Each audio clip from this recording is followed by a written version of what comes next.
What is up, car addicts? Welcome back to the series where I customize and review past DLC and OG vehicles I never got the chance to because I didn't start making car customization videos till about late 2015. As always, guys, let me know in the comments what car from late 2015 and older you want to see me customize next, and I'll display the most liked vehicle suggestion comment in the next customization video. So in today's video, we're going to be customizing the Progen GP1. Now, I did customize this car in the past, but that was an old video with my poor microphone quality from back then, so a lot of you guys wanted me to re-customize it for this video. So this car released with the Cunning Stunts Special Vehicle Circuit update in March of 2017 and can be purchased from Legendary Motorsport website for about $1.2 million, which honestly isn't that bad considering what it's based on and the level of detail that this car has. Now, in terms of performance, the GP1 is in the supercar class and is unfortunately one of the slower cars in that class, around 40th place for track performance, and its top speed is pretty decent, but I really feel it should have been a lot higher compared to other supercars in the class. I feel it's a bit of a letdown in that department. What really makes this car struggle a bit for track performance is mainly its engine power. But anyways, in terms of what the GP1 is based on, is primarily based on the legendary McLaren F1, arguably the best McLaren ever made, and some argue it's the best car ever made, period. Just an absolutely legendary car. Now, currently McLaren F1s in real life sell for over $20 million at auctions, so $1.2 million in GTA, I'd say that's a pretty good deal to say the least. And the level of detail this car has, both with the exterior and the engine bay, which looks incredible compared to other cars, very similar to its real life counterpart. And of course the interior detail is phenomenal, with styling elements again really close to its real life counterpart, like the steering wheel, the gauge cluster, the center console, etc. It's pretty incredible, and you can tell that the developer who made this car was a really big fan of it and put a lot of time and effort into it. Now, to mention, this car unfortunately does not have the legendary center seating position like the real car, with the two seats flanking out on either side, but otherwise it's still a really nice car overall. But anyways, let's go ahead and check out the customization of the GP1. What are we doing today? Alright, GP1. Okay, we got armor, brakes, bumpers. So we got a custom bumper, just makes it all smooth, gets rid of all the vents if you want a cleaner look. We got the concept bumper, pretty similar to the F1 LM. Got the title bumper, okay. Sport bumper, tuner bumper, got the LM bumper, literally like the F1 LM, very cool. Got the competition, the contest, and of course the GT. I think I'm definitely going to go with the F1 LM build for this one. Looks great. Rear diffuser, so you have carbon. Let's kind of change it a bit. Pretty much the trim. Carbon trim and then a striped. Okay, I'll go with a carbon. Don't she look pretty? Engine tunes, max that out. Engine cover. So it's the, oh, okay, the cover here in the center. Okay, so carbon trim. It's that area on carbon, okay. Custom cover, nice and smooth. Again, if you want a cleaner look. Aggressive vented, okay. About the LM engine cover, literally like the real car. That's awesome. Vision, oh, so you can see the intakes there, love that. Got the slatted and then the large slatted. Okay.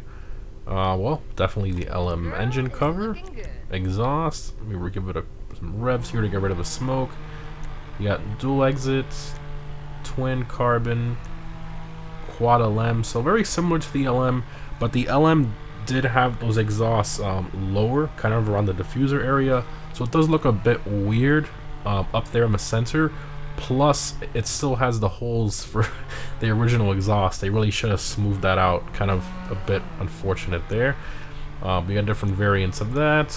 Then you got the twin mounted by the license plate area. Different variants there. Then you have this weird option where it gives you the the stock positioned exhaust and the quad LM exhaust together, so you have 8 exhaust tips. That just it's very weird. Different variants of that, and then the other one with the license plate area combined with the stock position. This is the million exhaust tips. Very weird options there.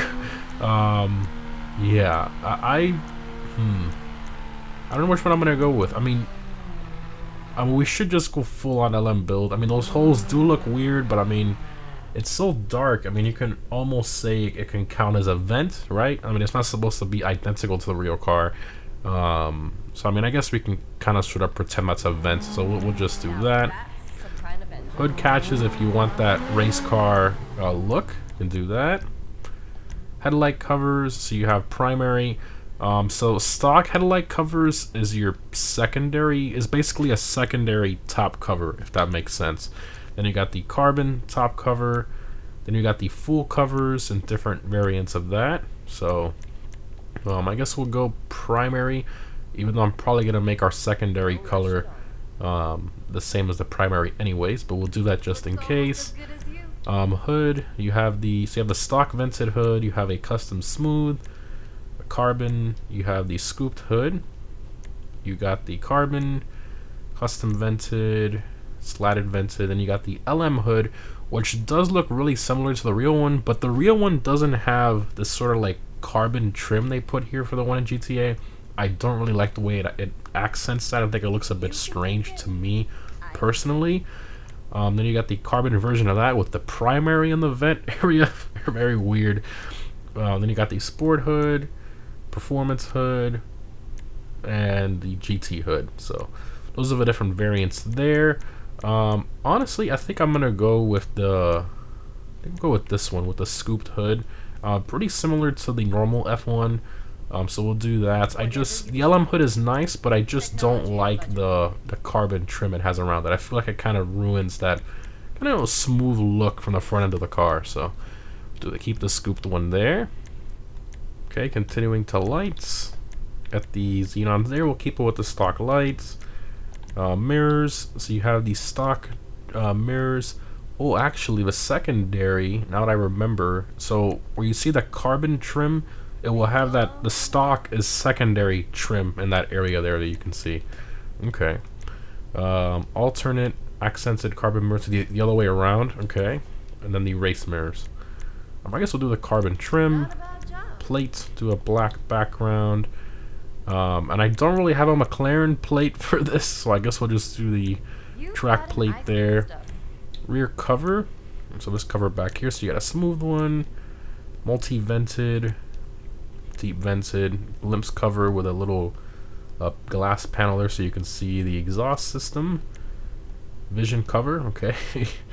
LM aero cover, nice. LM sneaker cover, the actual LM cover. That's so cool. A little vent there and everything. I love that. LM glimpse cover, pretty cool. Vision, and that's all the options there. All right, well, definitely the LM cover. Respray, we're gonna go the orange, of course we are. So metallic, we'll do. I guess we'll go with the normal orange. I think that would probably be the closest. Pearlescent, I think we can probably do maybe like an ice white pearl. That might be a bit too bright. I do want to brighten it up, but not that much. I guess maybe like a silver pearl. Okay. Secondary, like I talked about earlier, it's the headlight covers which we made primary, and the mirror carbon trim area which we changed.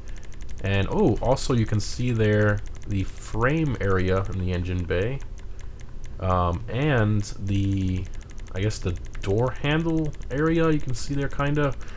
So interesting. And then also in the headlights, if you look right above, let me paint it in a bright color so you can see like hot pink, for example. You can kind of see it in there in the headlights, the pink.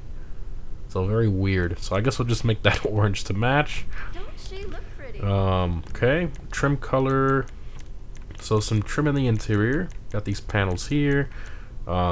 Racing harness also to match, and the stitching and all that. It looks fantastic. So I think we'll definitely make that match with an orange. Let's see. Orange.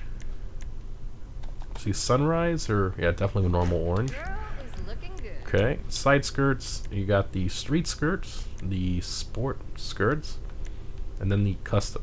I think the street skirts will probably be the closest, so we'll do that to the LM. Stock spoiler. So on the real McLaren F1, it does have an active aero spoiler, which is really cool. In GTA, for some reason on this car, they didn't make that work. So what they gave you was just 2 different positions of it.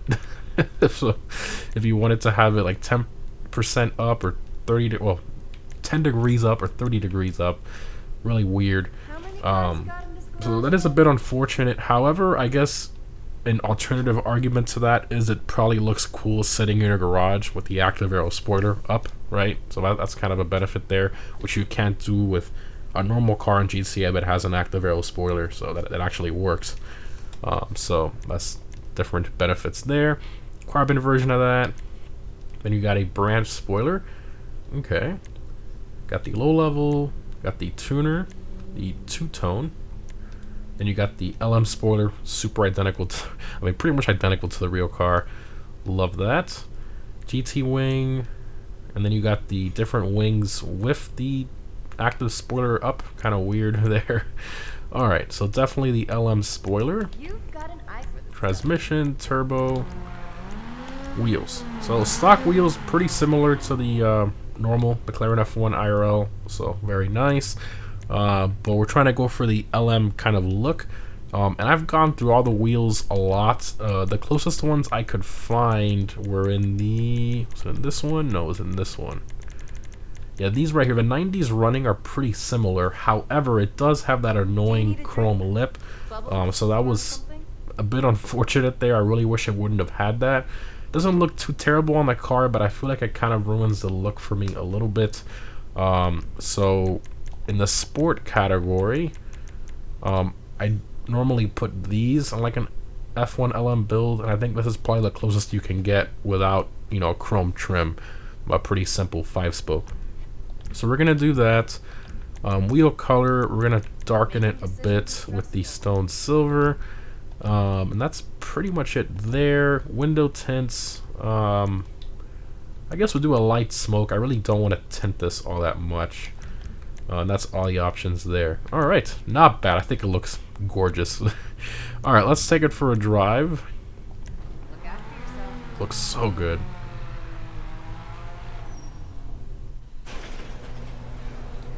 Alright. Man, this thing looks so good. Give it some revs here. Sounds pretty good. Nice exhaust note there. First person. Man, it would be nice if this was in the center sitting position, though. That would have been amazing. But obviously, they couldn't make everything perfect or exact. But they even gave that center pillar here, like the real car, with the glass flanking on both sides. I mean, it's very, very similar.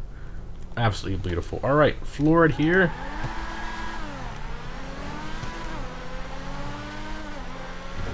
Very, very quick.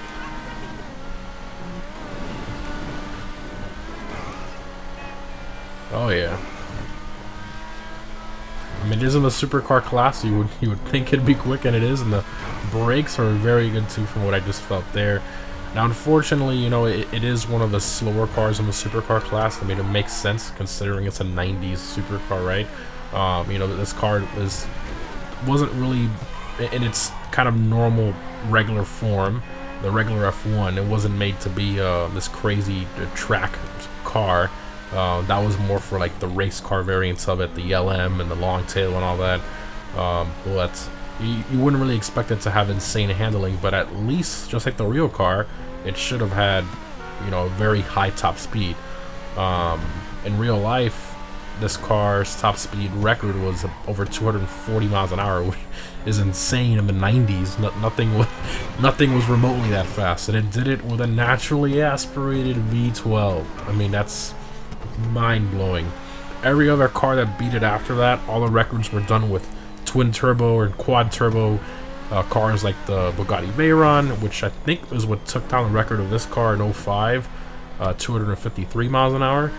But you know, that vehicle, of course, you know, had quad turbos and forced, you know, it was just a crazy kind of 16-cylinder crazy concoction of an engine, which is an engineering marvel. But it's kind of crazy to think about how they did it with this car, which only had a little over 600 horsepower, naturally aspirated V12, and they went over 240 miles an hour, while the Veyron had 16 cylinders, 4 turbos, all this craziness, and it did 253. So, I mean, pretty incredible. But yeah, I mean, it drives nice. It drives like a normal supercar. I want to say it feels more along the lines of a sports car, kind of. Even though, I mean, the traction's pretty good. You know, actually, I'd say it feels a little more like a traditional supercar. Very easy to drive. It doesn't have a crazy amount of understeer. Doesn't have a crazy amount of oversteer. I think it's properly balanced. I think the problem with this car was it just lacked power. Just straight line speed. I think that's the main issue with this car, because to me, I mean, it feels great in the corners. I don't see a problem with it at all. Very stable. Or a bump there. I mean, very nice driving experience. Alright, let's pull over and open all the doors and stuff. And to kind of reiterate here, I'm not saying that the car should go 240 miles an hour in GTA, obviously not. What I'm saying is that it should be one of the fastest cars in the game for top speed compared to other supercars. That's all I'm kind of saying there. But, alright, let's open all the compartments here. Very nice. Front compartment here, like a little storage compartment. Now in the real car, it has an area here to fill certain fluids and the toolkit and all that stuff. But in GTA, they just made it a front kind of storage compartment there. Interior, like we talked about already, it looks fantastic. I mean, details everywhere. The Progen logo there on the edge of the seat. The racing harness there. The gauge cluster. I mean, the whole thing is just, even the door panels, all the carbon everywhere. It's properly done. Then we get to the engine bay, which is absolutely gorgeous. You have the glass panels that are from the cabin. Then you got the secondary glass panels on the actual cover, which, just like the real car, super cool. You got the intake there and the carbon. I mean, it looks absolutely gorgeous. Got the exhaust system set up just like the real car. That same kind of chassis reinforcement there. I mean, it's crazy how similar it is. Now in the real car, this compartment here does open. This one right here is like a separate compartment compared to the this one here, but in GTA it does not, unfortunately. But you can still kind of peek in there, sort of, from like right here. So it looks great. I think Rockstar did a fantastic job with this thing. If you don't own one right now in GTA, I mean, I would say buy it, especially if it goes on sale quite often. I would say, I'd say it goes on sale probably maybe like 3 or 4 times a year. It goes on sale, so I would definitely pick one up if you see it on sale. But even at its normal price, at 1.2 mil, 1.26, and then upgrades and everything, you're probably around 1.5, 1.6, somewhere around there with max upgrades and everything. I think it's well worth it for a car that's worth over $20 million in real life. Obviously, this is a game, but I mean, with Rockstar's crazy pricing, I can't even imagine what they would price this at if they were to add it in the current GTA economy. It'd probably price it at like $10 million or something stupid like that, but it's in the game now. 1.2 mil, not bad at all. I think it's definitely worth it.